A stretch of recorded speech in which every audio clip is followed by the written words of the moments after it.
నమస్తే, welcome to hello doctor. ఇవాల్టి hello డాక్టర్లో infertility, ఈ సంతానలేమి సమస్యకు సంబంధించి సలహాలు సూచనలు అందించడానికి మనతో పాటు స్టూడియోలో ఉన్నారు 49 సంతాన సాఫల్యత అండ్ పరిశోధన కేంద్రం నుండి డాక్టర్ స్ఫూర్తి గారు ఉన్నారు. వారిని అడిగి డీటెయిల్స్ తెలుసుకుందాం.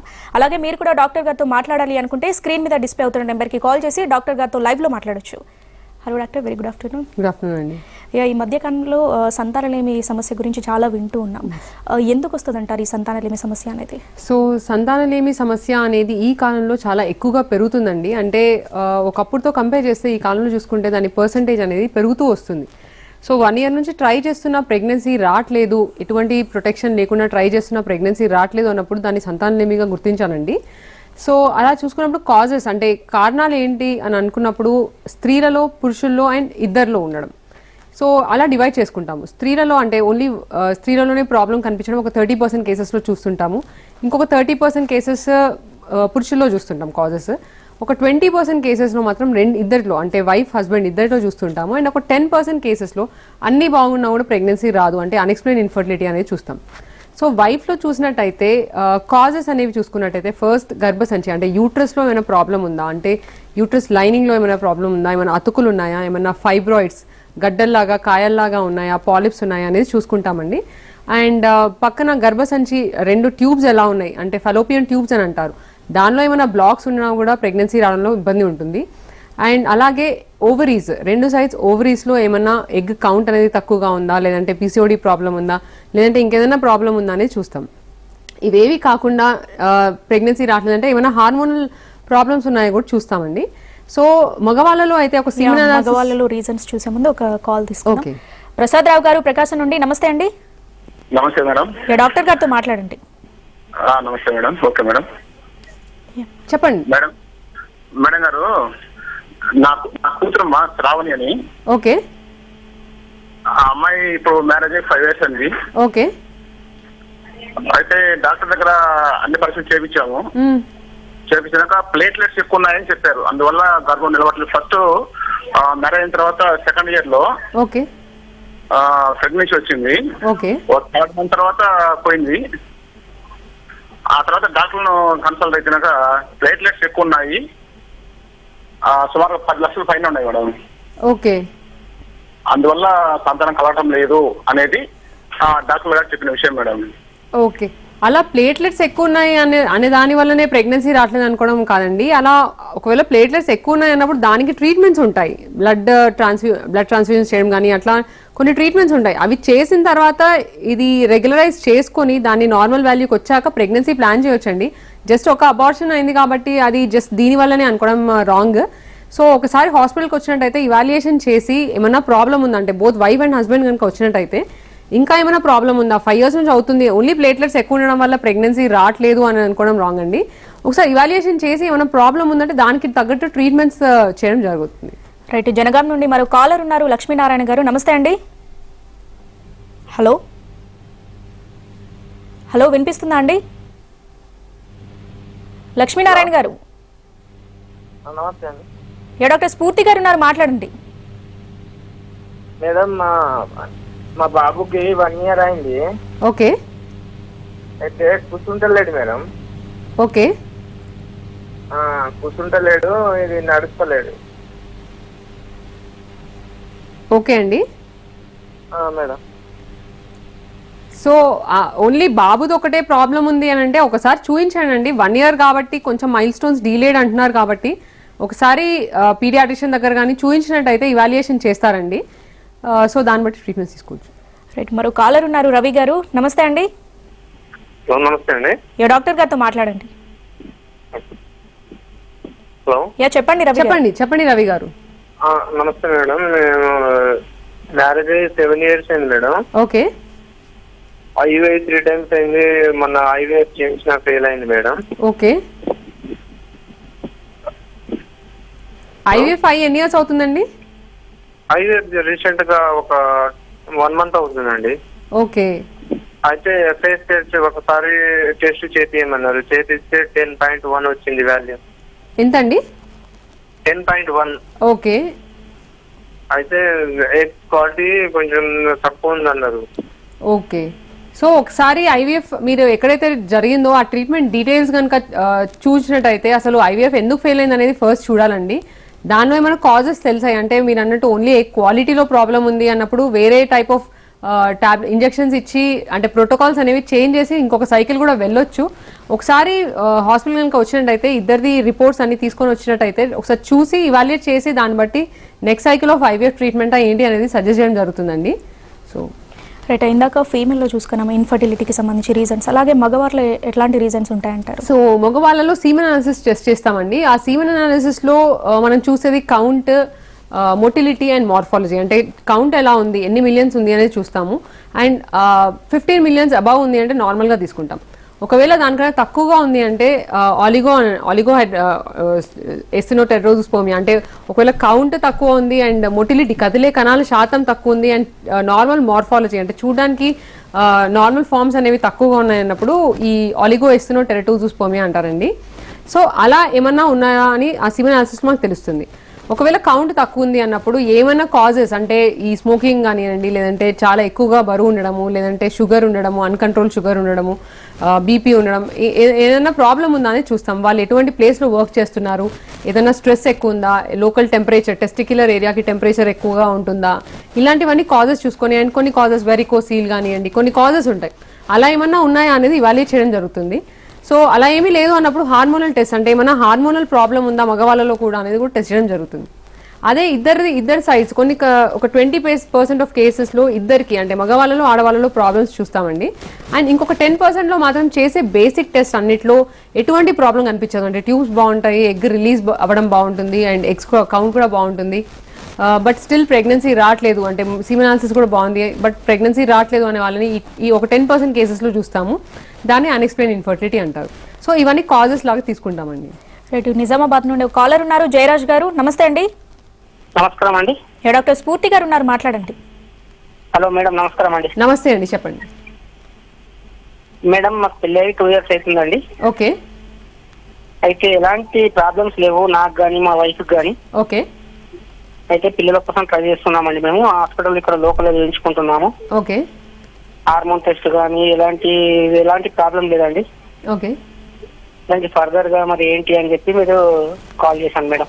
సో 2 years అవుతుంది అంటున్నారు కాబట్టి అండ్ బేసిక్ ఎవాల్యుయేషన్ లో అంతా బాగానే ఉంది అని అంటున్నారు. అంటే మీ సిమెన్ అనాలిసిస్ అంటే చేసిన సెంటర్స్ కూడా ఇంపార్టెంట్ అండి. ఒక మంచి రికగ్నైజ్ సెంటర్లో చేశారు, రిపోర్ట్ అంతా బాగానే ఉంది అన్నప్పుడు నెక్స్ట్ ఇందాక నేను చెప్పినట్టు ఆ 10% కేసెస్ అంటే మీ వైఫ్కి ఎగ్స్ కౌంట్ బాగుంది, ఎగ్ డెవలప్ కూడా నార్మల్గా బాగానే అవుతుంది అన్నా కూడా అండ్ మీ సిమెన్ అనాలిసిస్ కూడా బాగుంది అన్నప్పుడు ట్యూబ్ టెస్ట్ కూడా ఒకసారి ఇవాల్యుయేట్ చేసుకొని అన్నీ బాగున్నా ప్రెగ్నెన్సీ రావట్లేదు, మీ కండిషన్లో 2 years నుంచి ట్రై చేస్తున్నారు రావట్లేదు కాబట్టి దీన్ని అన్ఎక్స్ప్లెయిన్ ఇన్ఫర్టిలిటీ అంటారండి. సో ఒకసారి మీరు హాస్పిటల్ కనుక వెళ్ళినట్టయితే ఒకసారి చూసి దాన్ని బట్టి ఎగ్ డెవలప్ అవడానికి టాబ్లెట్స్ ఇచ్చి అండ్ ఒక ఎగ్ ప్లేస్లో 2 eggs అంటే టాబ్లెట్స్తో పాటు ఇంజెక్షన్స్ కూడా అవసరమైతే ఇచ్చి అలా ప్రెగ్నెన్సీ అనేది ప్లాన్ చేసుకోవచ్చండి మీ కండిషన్లో.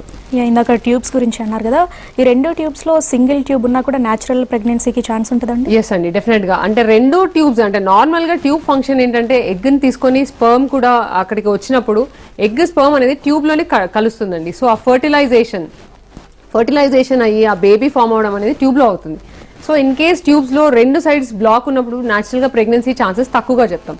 అదే ఒక సైడ్ బ్లాక్ ఉంది, ఒక సైడ్ ట్యూబ్ బాగానే ఉంది, ఆర్ ఒక సైడ్ ట్యూబ్ ఆపరేషన్ అయింది, ట్యూబ్ తీసేశారు ఏదో ఒక రీజన్తోని, ఇంకొక సైడ్ ట్యూబ్ బాగానే ఉంది అన్నప్పుడు అటు సైడ్ ఎగ్ డెవలప్ అయ్యేలాగా చూసుకొని అంటే డెవలప్ అవుతుంది అన్నప్పుడు న్యాచురల్గా కూడా ప్రెగ్నెన్సీ ట్రై చేయొచ్చు. And at the same time ఒకవేళ ఏజ్ మరి ఎక్కువ అవుతుంది, న్యాచురల్గా ప్రెగ్నెన్సీ రావట్లేదు, సింగిల్ ట్యూబ్ ఉంది అన్న వాళ్ళకి కొంచెం ఎర్లీగా వేరే ఇవాల్యుయేషన్ అంటే ఐఓఐ కానివ్వండి వేరే ఇది కానీ చెప్తూ ఉంటామండి. ఈ ట్యూబ్స్లో రైట్, ఒక కాలర్ ఉన్నారు, రవికుమార్ గారు. నమస్తే అండి. హలో. హలో, డాక్టర్ గారితో మాట్లాడండి.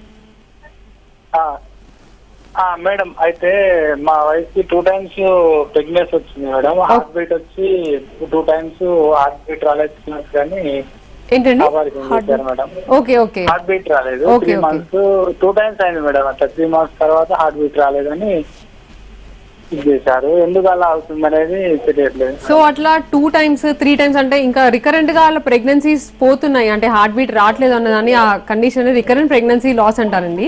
మీ కండిషన్లో 2 months ఆ టైంలోనే అవుతుంది కాబట్టి అసలు ఒకసారి మీ ఇద్దరు కనుక వచ్చినట్టయితే బేసిక్ ఎవాల్యుయేషన్ అంటే దాంతో పాటు మీకు కొంచెం జెనెటిక్గా కూడా స్క్రీనింగ్ చేయడం జరుగుతుంది. అంటే మీ వైఫ్ది మీది ఇద్దరిది జెనెటిక్ టెస్ట్ అనేది చేయడం జరుగుతుంది. దాంతోపాటు కొన్ని సిండ్రోమ్స్ ఉంటాయండి. అంటే దానిలో రక్తం గడ్డగట్టడంలో ప్రాబ్లం ఉండడం, గర్భసంచికి రక్త సరఫరా సరిగ్గా వెళ్ళకపోవడం, బేబీకి రక్త సరఫరా సరిగ్గా వెళ్ళకపోవడం లాంటి కండిషన్స్ ఉంటాయి. అలాంటి కండిషన్స్లో కూడా ఇలా ఊరుకురికే ఫస్ట్ 3 monthsలో ప్రెగ్నెన్సీ లాస్ అనేది చూస్తుంటాం. సో ఇలా కొన్ని బేసిక్ టెస్ట్ అనేవి చేసినట్టయితే కొన్ని కాజెస్ మనకు తెలుస్తుంది. లేదు ఒకవేళ ఇవాల్యుయేషన్ అంతా బాగానే ఉంది, స్టిల్ ప్రెగ్నెన్సీ అంటే ఇలా 2 pregnancies పోయాయి అన్నప్పుడు నెక్స్ట్ ప్రెగ్నెన్సీ ప్లాన్ చేసినప్పుడు కొన్ని ఇంజెక్షన్స్ కూడా ముందే ఇవ్వడం జరుగుతుంది. సో దట్ మళ్ళీ అలా ప్రివెంట్ చేయడానికి చూడొచ్చండి. అండ్ ఒక కాలర్ మాట్లాడినట్టు చాలా మందిలో కూడా మిస్క్యారేజ్ అవుతూ ఉంటుంది, ఒక సెకండ్ టైం థర్డ్ మంత్లోనే. సో ఎందుకు అవుతుంది అంటారు ఈ మిస్క్యారేజ్? అలాగే వాటర్ బబుల్ కూడా ఒక రీజన్ అంటారా? ఎస్. సో మిస్క్యారేజెస్ రికరెంట్గా అవుతున్నాయి అంటే 2 లేదా ఎక్కువగా అవుతున్నాయి, కంటిన్యూస్గా అవుతున్నాయి, లేదంటే ఇప్పటివరకు 2 pregnancies పోయాయి అన్నప్పుడు అసలు ఫస్ట్ చూసుకోవాల్సింది ఏ మంత్లో పోతుంది ప్రెగ్నెన్సీ అనేది చూసుకోవాలండి. సో ఫస్ట్ 3 monthsలో ప్రెగ్నెన్సీ లాస్ అవుతుంది అంటే ఫస్ట్ ట్రైమిస్టర్ లాసెస్ అంటారు. లేదు 4th, 5th, 6th month అంటే మిడిల్ ఆ ప్రెగ్నెన్సీ 4th month నుంచి 6th month లోపు పోతుంది అంటే దాన్ని సెకండ్ ట్రైమిస్టర్ మిస్క్యారేజెస్ అంటారు. సో అసలు ఏ మంత్లో పోతుంది అన్నప్పుడు దాని కాజ్ మనం ఇవాల్యుయేట్ చేయడం ఈజీగా ఉంటుందండి. ఫస్ట్ 3 monthsలో అంటే ఫస్ట్ ట్రైమిస్టర్లో పోతుంది రికరెంట్గా ప్రెగ్నెన్సీస్ అన్నప్పుడు ఇందాక నేను చెప్పినట్టు జెనెటిక్ కాజెస్ అనేవి చాలా కామన్గా చూస్తాం. క్రోమోజోమల్ అబ్నార్మాలిటీస్ అంటే ఫామ్ అయిన పిండంలో ఏమైనా క్రోమోజోమల్గా అబ్నార్మాలిటీ ఉంది, అది ముందుకు వెళ్ళలేకపోయింది అనేది, అలాంటప్పుడు అలా అబార్షన్స్ చూస్తుంటాం. అలా కాకుండా కొన్ని సిండ్రోమ్స్ ఉంటాయి, అంటే ఆప్లా సిండ్రోమ్ అని అలా కొన్ని సిండ్రోమ్స్ ఉంటాయి. అలా ఏమన్నా ఉన్నాయా అనేది కూడా టెస్ట్ చేస్తామండి. సో ఇవేవి లేవు అన్నప్పుడు కొన్ని కాజెస్ అంటే ఒక్కొక్కసారి అన్కంట్రోల్డ్ షుగర్స్ ఉన్నా, లేదంటే సివియర్ అనిమిక్ ఉన్నా, అట్లా ఏమన్నా ప్రాబ్లం ఉందా, మదర్ తను ప్రెగ్నెన్సీ క్యారీ చేసే అంత ఫిట్గా లేదు, అలా ఏమన్నా ఉందా అనేది చూసుకుంటాం. ఇవేవి లేవు అన్నప్పుడు కొన్ని కాజెస్ ఇమ్యూనలాజికల్ కాజెస్ చెప్తామండి. అంటే కాజెస్ తెలియదు కానీ బేబీ అనేది రిజెక్ట్ చేస్తుంది యూట్రస్. సో అలా ఏమైనా కాజెస్ ఉన్నవి ఫస్ట్ ట్రైమిస్టర్లో చూస్తాం.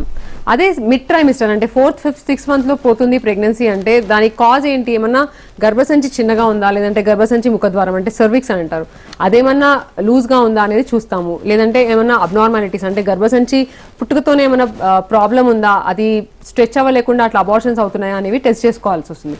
సో ఇలా బేస్డ్ ఆన్ ద మంత్ ఏ మంత్లో పోతుందనే దాన్ని బట్టి ట్రీట్మెంట్ ఉంటుంది. రైట్. పూణే నుండి ఒక కాలర్ ఉన్నారు, మూర్తి గారు. నమస్తే అండి. నమస్తే మేడం. డాక్టర్ స్ఫూర్తి గారు ఉన్నారు, మాట్లాడండి. నమస్తే డాక్టర్ గారు. నమస్తే అండి, చెప్పండి. యాక్చువల్లీ మేము పూణే నుంచి మాట్లాడుతున్నాం. ఇక్కడ 2 times IVF చేయించుకున్నాం. ఓకే. 2 stimulations వెళ్ళాము. But due to bad quality లేదని చెప్పి అంటే యూట్రస్ కి అటాచ్ అవ్వట్లేదు. వెంటనే ఎగ్స్ వచ్చాయండి 2 times ఇప్పుడు రావడం, ఎగ్స్ రావడము, ఎంబ్రియోస్ ఫామ్ అవడం జరిగాయండి? ఎంబ్రియో ఒకటే ఫామ్ అవుతుందండి, 1 egg ఉంటుంది. ఓకే. 40 years మా వైఫ్ ది, అంటే నేను కూడా 40 years. అంటే స్పర్మ్ కూడా సెకండ్ క్వాలిటీ అన్నారు. ఓకే. అంటే మాకు ప్రెగ్నెన్సీ వచ్చే అవకాశం ఉంటుందా మళ్ళీ ఒకసారి అయితే? సో ఒక్కసారి అదే జస్ట్ 2 cycles ఫెయిల్ అయ్యాయి బ్యాడ్ క్వాలిటీ అనగానే ఇంకా ఛాన్స్ ఉండదని చెప్పడానికి ఉండదండి. ఒక్కదానిలో మీ కండిషన్లో కన్సర్నింగ్ ఏంటంటే ఏజ్ ఇద్దరిది ఎక్కువగా ఉంది అండ్ ఆల్రెడీ ఒకసారి టెస్ట్ చేసినప్పుడు, ఒకసారి స్టిమ్యులేషన్ చేసి చూసినప్పుడు క్వాలిటీ కొంచెం తక్కువగా ఉంది అని చెప్పారు. సో నెక్స్ట్ సైకిల్ వెళ్ళినప్పుడు ఒకసారి అది క్వాలిటీ ఇంప్రూవ్ చేయడానికి ముందే కొన్ని టాబ్లెట్స్ అనేవి పెట్టడం జరుగుతుంది. అలాంటి ఆప్షన్స్ అలా చేసుకొని ట్రై చేయొచ్చండి. నెక్స్ట్ సైకిల్ వేరే ప్రోటోకాల్తోని వెళ్ళడం లాంటివి కూడా చేయొచ్చు. లేదు అలా మళ్ళీ రిపీటెడ్ అవుతుంది అన్నప్పుడు కూడా వేరే ఆప్షన్స్ కూడా ఉంటాయండి. ఒకసారి హాస్పిటల్ కనుక మీరు వెళ్ళినట్టయితే అన్ని ఆప్షన్స్ డిస్కస్ చేస్తారు. సో ప్రెగ్నెన్సీ అనేది డెఫినెట్గా ఛాన్స్ ఉంటుంది, ఉండదు అని మాత్రం లేదండి. ఇన్ఫర్టిలిటీలో ఏజ్ రోల్ అనేది ఎంత ఇంపార్టెంట్ అంటారు? ఎట్లాంటి హెల్త్ ఇష్యూస్ లేకున్నా కూడా మేల్ కావచ్చు, ఫీమేల్ కావచ్చు, న్యాచురల్ ప్రెగ్నెన్సీకి ఏజ్ ఎంత ఇంపార్టెంట్ అంటారు? ఎస్, వెరీ గుడ్ క్వశ్చన్ అండి. ఏజ్ అనేది చాలా ఇంపార్టెంట్. అంటే ప్రెగ్నెన్సీ ప్లాన్ చేస్తున్న వాళ్ళలో అంటే ఫస్ట్ చూసుకునేది మేము ఏజ్, వైఫ్ది హస్బెండ్ది ఏజ్ చూస్తామండి. ఎస్పెషలీ వైఫ్ది. అంటే ఏజ్ అనేది పెరుగుతున్న కొద్దీ ఇందాక మనం చూసినట్టయితే ఎగ్ నెంబర్ కనిపిస్తున్న ఎగ్ క్వాలిటీ అనేది తగ్గుతూ ఉంటుంది. అండ్ ఎస్పెషలీ ఫీమేల్స్లో 35 years 37 years దాటగానే ఎగ్ క్వాంటిటీ అంటే నెంబర్ కూడా డ్రాస్టిక్గా పడిపోవడం చూస్తుంటాము. అండ్ ఒకవేళ నెంబర్ బాగానే ఉన్నా దాని క్వాలిటీ అంటే ఐవీఎఫ్కి వెళ్ళినప్పుడు స్టిమ్యులేషన్ చేశాక ఆ ఎగ్ క్వాలిటీ అనేది చాలా బ్యాడ్గా ఉంది అనేవి కొంచెం ఎక్కువగా చూస్తుంటాం ఈ అడ్వాన్స్డ్ ఏజ్ ఉన్న వాళ్ళు. సేమ్ టైం మగవాళ్ళలో కూడా అసలు ఏజ్తో సంబంధం లేదు అని అనుకుంటారు యాక్చువల్గా చాలామంది. బట్ ఒక 40 years అంటే కొంచెం లేట్గా 40-45 years తర్వాత వీళ్ళలో కూడా ఆ స్పర్మ్ క్వాలిటీ అనేది ఈవెన్ ప్రొడక్షన్ బాగున్నా కూడా క్వాలిటీలో ఇష్యూస్ చూస్తూ ఉంటామండి. సో డిఎన్ఏ డ్యామేజ్ అనేది ఎక్కువగా ఉండడము అలాంటివి కొంచెం ఎక్కువగా చూస్తుంటాం. వైజాగ్ నుండి ఒక కాలర్ ఉన్నారు, జగదీష్ గారు. నమస్తే అండి. నమస్తే అండి. డాక్టర్ గారితో మాట్లాడండి. డాక్టర్ గారు నమస్తే. నమస్తే అండి, చెప్పండి మేడం. అంటే మా మిస్సెస్ కి 4 years అవుతుంది మేడం మా మ్యారేజ్ అవి. ఓకే. ఫస్ట్ స్టార్టింగ్ తనకి ప్రెగ్నెన్సీ కన్ఫర్మ్ అవ్వలేదు. అయితే డాక్టర్ ని కన్సల్ట్ చేసిన తర్వాత హార్మోన్ ఇన్బ్యాలెన్స్ టెస్ట్ చేశారు. అయితే ప్రొలాక్టిన్ ఎక్కువ ఉందని చెప్పి ప్రొలాక్టిన్ హై ఉంది అని చెప్పి టాబ్లెట్స్ పెడతామని చెప్పేసి నార్మల్ పెట్టారు. పెట్టిన తర్వాత తనకి డేట్స్ ఇర్రెగ్యులర్ అవుతున్నాయి మేడం. ఎక్కువ తనకి డేట్స్ ఇర్రెగ్యులర్ అవడం, డేట్స్ రాకపోవడం ఇట్లాంటి ఎక్కువ జరుగుతుంది. ఒకసారి కన్ఫర్మ్ అయింది. ఇలాగే డాక్టర్ కన్సల్ట్ చేసిన తర్వాత హార్ట్ బీట్ రాలేదని 2nd month లోనే తనకి మిస్ క్యారింగ్ అయ్యి ఇదైంది. తర్వాత నుంచి మళ్ళీ మాకు డేట్స్ ఇర్రెగ్యులర్ గా రావడం, అసలు ఒకసారి కూడా తనకి టాబ్లెట్స్ పెట్టకుండా డేట్స్ రావట్లేదు మేడం. ఓకే. మేము ఆల్రెడీ టెస్ట్లన్నీ చేయించాము. టెస్టులు చేస్తే నార్మల్ గానే వచ్చాయి మేడం. ఓన్లీ తనకి ఒకటి 2 చూపిస్తున్నాయి కానీ నార్మల్ గానే ఉందంటున్నారు. తనకేం తగ్గిందని తెలియట్లేదు. సైక్లింగ్ ఇదే రిపీట్ అయిపోతుంది మేడం. ఓకే. యాక్చువల్ గా ప్రాబ్లం ఏంటంటే తనకి పీరియడ్స్ అనేవి ఇర్రెగ్యులర్ అంటున్నారండి. అంటే దాని కాజెస్ మీరు అన్నట్టు ఆ హార్మోన్ ప్రొలాక్టిన్ లేదా థైరాయిడ్ అబ్నార్మాలిటీ ఉండడం వల్ల కావచ్చు, లేదంటే వేరే కాజెస్ అంటే కొంతమందిలో పీసీఓడి ప్రాబ్లం, లేదంటే కొంతమందిలో వేరే సిస్ట్లా ఉండడం, అలా ఏమైనా ప్రాబ్లం వల్ల ఎగ్ అనేది డెవలప్ అవ్వట్లేదు. సో మీ వైఫ్ కండిషన్లో ఎగ్ ఓన్గా తనకంటూ తన బాడీలో ప్రొడ్యూస్ అయ్యే హార్మోన్స్ డెవలప్ అవ్వట్లేదు. అందుకని ఎటువంటి ట్రీట్మెంట్స్ లేకుండా తనకి ప్రెగ్నెన్సీ వచ్చే ఛాన్స్ అట్లా ఉన్నప్పుడు తక్కువగా ఉంటుందండి. సో ఇలా మిగతా అన్ని బాగున్నాయి, ఓన్లీ ఎగ్ డెవలప్మెంట్ ఒకటే ప్రాబ్లం ఉంది అన్నప్పుడు ఎగ్ డెవలప్ అవడానికి ఇంజెక్షన్స్ అనేవి, టాబ్లెట్స్ అనేవి దొరుకుతాయండి. సో ఫస్ట్ టాబ్లెట్స్ పెడతాము, టాబ్లెట్స్తో రెస్పాన్స్ లేదు అన్నప్పుడు ఇంజెక్షన్స్ కూడా యాడ్ చేస్తారు. సో ఇలా చేసి ఎగ్ డెవలప్ అయ్యేలాగా చూసి ప్రెగ్నెన్సీ ప్లాన్ చేయొచ్చు. ఒకవేళ ప్రెగ్నెన్సీ రాలేదు అన్న ఈ ఎగ్ అనేది దానంతటా అదే డెవలప్ అవుతుంది కాబట్టి పీరియడ్స్ కూడా రెగ్యులరైజ్ అవుతాయి. సో మీ వైఫ్ని ఒకసారి హాస్పిటల్లో చూపించినట్టయితే ఈ హార్మోన్స్ అనేవి రెగ్యులరైజ్ అయ్యాక, అంటే ప్రొలాక్టిన్, థైరాయిడ్ అన్ని నార్మల్కి వచ్చాక ఇంకా ఎగ్ డెవలప్ అవ్వట్లేదు అన్నప్పుడు ఆ టాబ్లెట్స్ అనేవి అడ్వైస్ చేయడం జరుగుతుందండి. ఈ సైకిల్స్ ఇర్రెగ్యులర్ పీరియడ్స్ అనేవి 2 months, కొంతమందికి 3-4 months కూడా ఉంటాయి. ఇది ప్రెగ్నెన్సీ మీద ఎట్లాంటి ఇంపాక్ట్ చూపుతుంది అంటారు? అంటే ఎగ్ ఫామ్ అవడానికి అంటే ఎంత % లోపు ఇది ఎగ్ ఫామ్ అవుతుంది ఇర్రెగ్యులర్ పీరియడ్స్? ఎగ్జాక్ట్లీ. యాక్చువల్గా నార్మల్గా ఎవరికైనా ఒక 2nd day చూసుకుంటే ఎగ్స్ సైజ్ అనేవి చూసుకుంటామండి. యాంటల్ ఫాలికల్స్ అంటారు. ఎన్ని ఉన్నాయి అందులో ఒక 10-5 ఉన్నప్పుడు దానిలోంచి నార్మల్గా 2nd day నుంచి 10th day వరకు ఒక ఎగ్ అనేది డెవలప్ అవ్వడం జరుగుతుంది. దాన్ని డామినెంట్ ఫాలికల్ అంటాము. మిగతా అన్నింటినీ అది సప్రెస్ చేస్తుంది. చేసి అది ఒకటే పెద్దగా అయిపోయి అది ఒక 14th day వచ్చే వరకు రిలీజ్ అయిపోయి దానిలోంచి ఇప్పుడు హస్బెండ్ వైఫ్ కలిసినట్టయితే ఆ టైంలో ప్రెగ్నెన్సీ వచ్చే ఛాన్స్ ఉంటుంది. సో కొంచెం మందిలో ఇందాక పేషెంట్ లాగా పీరియడ్స్ అనేవి టాబ్లెట్స్ వేసుకుంటే కానీ రావు, లేదంటే 3 monthsకి ఒకసారి, 4 monthsకి ఒకసారి, 2.5 months అట్లా ఇర్రెగ్యులర్గా ఉంటాయని చెప్తారు. సో ఇలా ఉన్నప్పుడు కాజ్ ఏంటనేది చూసుకోవాలండి. ఏదైనా ప్రాబ్లం అంటే థైరాయిడ్ అన్కంట్రోల్డ్ ఉందా, లేదంటే ప్రొలాక్టిన్ అనేది అన్కంట్రోల్డ్ ఉందా, అలా ఏమైనా చూడాలండి. అలా ఏం లేదన్నప్పుడు మోస్ట్ కామన్ కాజ్ ఏమైనా పీసీఓడి ప్రాబ్లం ఉందా అని చూస్తారు. అంటే ఎగ్స్ కౌంట్ అనేది చాలా ఎక్కువగా ఉంటుంది వాళ్ళకి, బట్ అందులోంచి ఒక ఎగ్ ప్రాపర్గా డెవలప్ అవ్వదు. సో అలా ఏమన్నా ఉందా అనేది మెయిన్గా చూసుకుంటాం. ఇలా ఉంది, ఈ ప్రాబ్లం కనిపించింది అన్న వాళ్ళలో ఎగ్ డెవలప్ అవ్వడానికి టాబ్లెట్స్ అనేవి పెట్టడం జరుగుతుంది. అలా రెస్పాన్స్ చూసుకొని దాంతోపాటు ఇంజెక్షన్స్ కూడా ఇవ్వడం జరుగుతుంది. ఈ గర్భసంచి సమస్యలు ఉంటే నార్మల్ డెలివరీకి ఏమైనా ఛాన్స్ ఉంటుందా అండి? అసలు ఫస్ట్ ఈ గర్భసంచి సమస్యలు ఉంటే న్యాచురల్ ప్రెగ్నెన్సీ వస్తుందా? సో ప్రెగ్నెన్సీ అంటే సమస్యలు అంటే ఎటువంటి అనేది చూసుకోవాలండి. ఏమన్నా ఫైబ్రాయిడ్స్ లాగా ఉన్నాయా, ఒకవేళ ఫైబ్రాయిడ్ అంటే గర్భసంచిలో గడ్డలు అంటారు కదా, అలాంటి ఏమన్నా ఉంటే గర్భసంచి లోపల లైనింగ్ దగ్గర ఉన్నాయా, లేదంటే బయట సైడ్ ఉన్నాయా అని చూస్తామండి. ఒకవేళ అదేమైనా లైనింగ్ని డ్యామేజ్ చేస్తుంది, లైనింగ్ దానివల్ల డిస్టార్ట్ అవుతుంది అన్నప్పుడు అది తీసేయాల్సి వస్తుంది. లేదు అది బయట సైడే ఉంది అన్నప్పుడు దాన్ని జనరల్గా ఏం డిస్టర్బ్ చేయము. అంటే అటువంటి వాళ్ళకి సర్జరీస్ కూడా అవసరం లేదు. లేదు ఏమైనా పుట్టుకతో వచ్చే ప్రాబ్లమ్స్ అంటే కంజనైటల్ అనామలీస్ అంటారు, గర్భసంచి ఒకదాని ప్లేస్లో 2 sides చిన్నగా ఉండడము, లేదంటే యూనికార్నియేట్ యూట్రస్ అంటే ఒకటే సరిగ్గా డెవలప్ అవ్వడము, అట్లా కొన్ని అబ్నార్మాలిటీస్ ఉన్నాయి. లేదంటే ఏమైనా లోపల గోడలాగా ఉండడం అంటే సెప్టెడ్ యూట్రస్ అంటారు. ఇలాంటిది ఏమైనా ప్రాబ్లమ్స్ ఉన్నాయా అనేది చూసుకోవాలి. స్కాన్స్లో అది 3D స్కాన్స్లో మనకు తెలుస్తుంది. అలా ఏమైనా ప్రాబ్లం ఉంది అన్నప్పుడు ప్రెగ్నెన్సీ రాదు అనడం కాదండి, ప్రెగ్నెన్సీ వచ్చే ఛాన్స్ ఉంటుంది. బట్ అబార్షన్స్ అయ్యే ఛాన్స్ కొంచెం, అంటే మిడ్ ట్రైమిస్టర్ అబార్షన్స్ అయ్యే ఛాన్స్ ఎక్కువ ఉంటుంది. సో ఇలాంటి వాళ్ళలో కొంచెం కేర్ఫుల్గా, అంటే ట్విన్ ప్రెగ్నెన్సీ రాకుండా సింగిల్ ప్రెగ్నెన్సీ వచ్చేలాగా అలా ప్లాన్ చేసుకొని, ఒకవేళ గర్భసంచి ముఖద్వారం అంటే సర్విక్స్ ఏమైనా ఇన్కాంపిటెన్స్ అంటే లూజ్గా ఉంది అట్లాంటి వాళ్ళలో స్టిచ్ కూడా వేయడం జరుగుతుంది ఒక 3rd month 4th month ఆ టైంలో. సో అలా ప్లాన్ చేసుకొని ప్లాన్ చేయొచ్చు అండి. ఎన్టీఆర్ జిల్లా నుండి కాలర్ ఉన్నారు, శ్రీను గారు. నమస్తే అండి. హలో శ్రీను గారు వినిపిస్తుందా అండి? వినిపిస్తుందండి. ఇక్కడ మాట్లాడండి డాక్టర్ గారితో. చెప్పండి శ్రీను గారు. నమస్కారం డాక్టర్ గారు. హలో హలో చెప్పండి. మేడం గారు, మాకు బాబండి. హలో కొంచెం గట్టిగా మాట్లాడండి శ్రీను గారు. మేడం గారు, డాక్టర్ గారు, చెప్పండి చెప్పండి. మాకు ఒక బాబండి ఫస్ట్. బాబు. ఓకే ఓకే ఓకే మాకు 3 years తర్వాత మ్యారేజ్ అయిందండి. ఓకే. మాకు బాబు మేడం గారు. బాబు ఏజ్ ఎంతండి? బాబుకి ఇప్పుడు 7 అండి. క్లియర్ గా లేదండి మీ ఆడియో.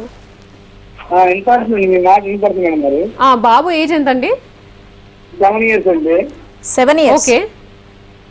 అయితే మేము రెండోసారి మళ్ళీ చెక్ చేసుకున్నామండి. అందట్లో చూసుకున్నాం మేడం గారు. హలో హలో రెండోసారి చూసుకున్నాం మేడం గారు. మేము వేరే దగ్గర చూయించుకున్నారా? ఓకే చూసుకున్నామండి. ఓకే అదే ట్యూబ్లు బ్లాక్ అయినాయి అని చెప్పారండి. ఓకే అదే దానివల్ల మేము అదే దీంట్లో చేస్తా ఉన్నారండి. ఏంటండి? ట్యూబ్లు స్ట్రక్ అయిపోయినాయండి. ఒక ట్యూబ్ బ్లాక్ అయిపోయింది. ఓకే దాన్ని సర్జరీ చేయాలన్నారండి. ఓకే. మరి ఏంటండి మాకు మార్గం మేడం గారు? సో ఆల్రెడీ ఒక బేబీ ఉన్నది, ఇంకొక ప్రెగ్నెన్సీ ప్లాన్ చేస్తున్నారు. 7 years నుంచి ప్రెగ్నెన్సీ రావట్లేదు అండ్ ట్యూబ్స్ కూడా బ్లాక్ ఉన్నాయన్నారండి. సో అసలు ఫస్ట్ ఆఫ్ ఆల్ అది ఎటువంటి బ్లాక్స్ అంటే దానివల్ల ట్యూబ్స్ ఏమైనా డ్యామేజ్ ఉన్నాయని చూసుకోవాలండి. జనరల్గా ఇన్ఫెక్షన్స్ అట్లా ఏమన్నా ఉన్నప్పుడు ఈ ట్యూబ్ బ్లాక్స్ అనేవి చూస్తుంటాము. సో అది ఎక్కడ బ్లాక్ ఉంది అనేది చూసుకోవాలి ఫస్ట్ థింగ్. అండ్ అది చిన్నగా క్యాథెటర్ పెడితే పోయే బ్లాకా లేదంటే ఆల్రెడీ గట్టిగా అయిపోయింది, ఫైబ్రోజ్డ్ అయిపోయిందా అనేది చూసుకోవాలి. అలా ఉంది అన్నప్పుడు సర్జరీ చేస్తే జనరల్గా సక్సెస్ రేట్ తక్కువ ఉంటుంది. లేదా చిన్న చిన్న బ్లాక్స్ ఉన్నాయంటే జనరల్గా ఒక క్యాథెటర్ పంపిస్తే నార్మల్గా బ్లాక్ రిలీజ్ అయిపోయి ప్రెగ్నెన్సీ ఛాన్సెస్ ఉంటాయండి. సో అది ఒకసారి మీరు హాస్పిటల్కి వస్తే ఎటువంటి బ్లాక్ ఎక్కడ ఉందనేది చూసుకొని దాన్ని బట్టి ట్రీట్మెంట్ అనేది అడ్వైస్ చేయడం జరుగుతుంది. జగ్గైపేట నుండి మరో కాలర్ ఉన్నారు, నాగమణి గారు. నమస్తే అండి. నమస్తే అండి. డాక్టర్ గారితో మాట్లాడండి. డాక్టర్ గారు నమస్కారం అండి. నమస్తే అండి, చెప్పండి. గర్భ సంచి చిన్నగుందని చెప్పారండి. ఓకే. అంటే ఇంకా అందట్లేదండి. పెళ్ళి 9 సంవత్సరాలు అయిందండి. ఓకే. పీరియడ్స్ రెగ్యులర్ ఉంటాయండి మీకు? ఉంటాయండి, నెలలో వస్తూనే ఉన్నాయండి. ఫ్లో బాగానే ఉంటుందా? బాగానే ఉంటుందండి. సో ఒక గర్భసంచి చిన్నగా ఉంది అంటే ఒకసారి చూసుకోవాలండి. దానికి ఏమైనా టాబ్లెట్స్ ఉంటాయి. ఆ టాబ్లెట్స్తో రెస్పాన్స్ బాగానే ఉందా, లైనింగ్ లోపల బాగానే ఉందా అనేది చూసుకుంటామండి.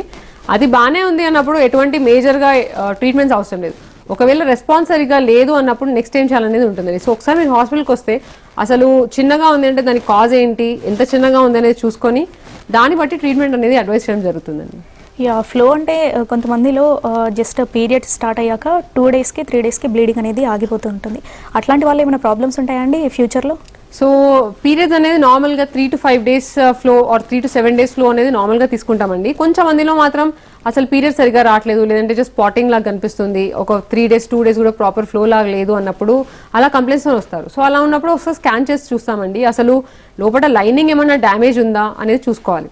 ఒకవేళ లైనింగ్ కంప్లీట్గా డ్యామేజ్ ఉంది, ఏదైనా ఇన్ఫెక్షన్ వల్లనో లేదంటే టీబీ వల్లనో ఏదైనా ఇన్ఫెక్షన్ అట్లా ప్రాబ్లం వల్ల ఏమైనా డ్యామేజ్ ఉంది అన్నప్పుడు దానికి హిస్ట్రోస్కోపీ అనే ఒక ప్రొసీజర్ ఉంటుందండి. అంటే లోపల నుంచి కెమెరా పెట్టి చూస్తారు, ఏదన్నా లోపల అతుకులు ఉన్నాయా, డ్యామేజ్ ఉందా అనేది చూసుకొని అది ట్రీట్ చేయడం కుదిరితే ట్రీట్ చేస్తారు. లేదు అలా ఏం లేదు, బాగానే ఉంది, మేజర్గా ఇంకా ఏం ప్రాబ్లం లేదు, ఎగ్ కౌంట్ తగ్గుతుంది, అలా ఏ కాజ్ అనేది చూసుకొని దాన్ని బట్టి ట్రీట్మెంట్ అనేది ఇవ్వడం జరుగుతుంది. ఫైనల్గా ట్రీట్మెంట్ గురించి ఒకసారి ఎక్స్ప్లెయిన్ చేయండి. సో నార్మల్గా చిన్నగా చూసుకుంటే ఫస్ట్ టాబ్లెట్స్తో ట్రై చేస్తామండి. అన్నీ బాగున్నాయి, వైఫ్ హస్బెండ్కి జస్ట్ మేజర్గా ప్రాబ్లమ్స్ లేవు, చిన్న చిన్న ప్రాబ్లమ్స్ ఉన్నాయంటే ఎగ్ పెరగడానికి టాబ్లెట్స్ అనేవి పెట్టడం జరుగుతుందండి. అలా ఒక 6 cyclesతోని టాబ్లెట్స్ ఇంజెక్షన్స్తోని న్యాచురల్గా ట్రై చేయమని చెప్తాం. లేదు 6 cycles తర్వాత కూడా ప్రెగ్నెన్సీ రావట్లేదు, లేదంటే ఏదన్నా కొంచెం ప్రాబ్లం ఉంది, అన్ఎక్స్ప్లెయిన్ ఇన్ఫర్టిలిటీ, అలా ఉన్న వాళ్ళకి ఐఓఐ అడ్వైస్ చేయడం జరుగుతుంది. ఐఓఐ కూడా ఒక 3 to 4 cycles అడ్వైస్ చేస్తాం. లేదు ఏజ్ ఎక్కువ ఉంది, లేదంటే మగవాళ్ళలో ప్రాబ్లం ఎక్కువ ఉంది, మేజర్గా ఎగ్ కౌంట్ తగ్గుతుంది, ఇలా ఏమైనా ప్రాబ్లం ఉంది, లేదంటే న్యాచురల్గా ట్రై చేసిన రావట్లేదు అన్నప్పుడు అడ్వాన్స్డ్ ఏజ్ ఉంది, ఇంకేమైనా ప్రాబ్లం ఉంది అన్న వాళ్ళకి డైరెక్ట్గా ఐవీఎఫ్ కూడా అడ్వైస్ చేయడం జరుగుతుంది. సో వాళ్ళ ఏజ్ని బట్టి, వాళ్ళకున్న ప్రాబ్లమ్ని బట్టి, వాళ్ళు ఇదివరకు తీసుకున్న ట్రీట్మెంట్స్ బట్టి వాళ్ళకి నెక్స్ట్ ట్రీట్మెంట్ అనేది